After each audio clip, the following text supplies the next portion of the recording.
Good morning mga ka-koys. Ito po, magturo po ako ng kung sino pong may problema sa cellphone nyo ngayon, 'di ba?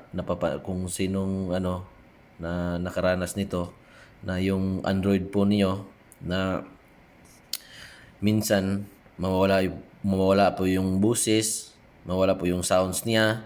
Minsan kung tatawag ka, magtaka ka na lang hindi pwede siyang i-loudspeak o mag-sounds ka, di pwede siyang palakasan, mahina yung sounds.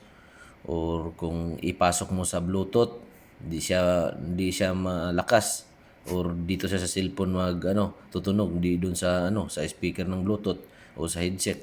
Ito po, ituro ko po to kasi meron kasing nag-request sa akin na gawin ko daw to. Ngayon, tuturuan po ko kayo nga paano po siya mabalik sa normal.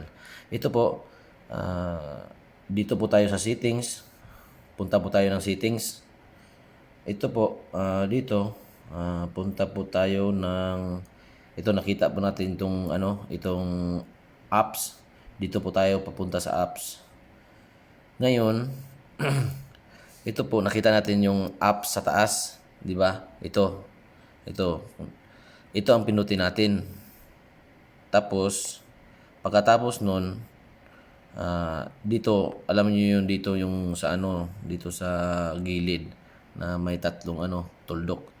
Dito sa taas, malapit sa oras, kung sa cellphone ko. Ito po, pindutin natin. Tapos, ito pong reset apps reference. Ito pong pindutin natin. Pag pindot po natin, dito, i-reset natin lahat. Tapos, yun, babalik na siya sa normal yung cellphone mo. Kung pag-reset natin, tapos di pa siya babalik, ipatayin mo yung cellphone mo. Tapos pagbalik yun, di na yun uulit na nung katulad nung dati na mawala yung wala yung sounds, mawala yung kung ano. Ngayon, babalik na siya sa normal.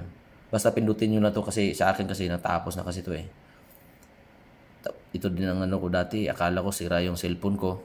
Akala ko palitin na, pero yun lang pala ang kasi sa yun sa Android kasi yun. Pero sa iPhone di naman nangyari, sa iPhone yun. Yun lang po. Kung meron po kayong mga tanong, lang kayo, mag-comment lang kayo sa baba. Tapos follow nyo ang ang YouTube channel ko. Paki-subscribe na lang. Salamat po sa lahat. To God be the glory po.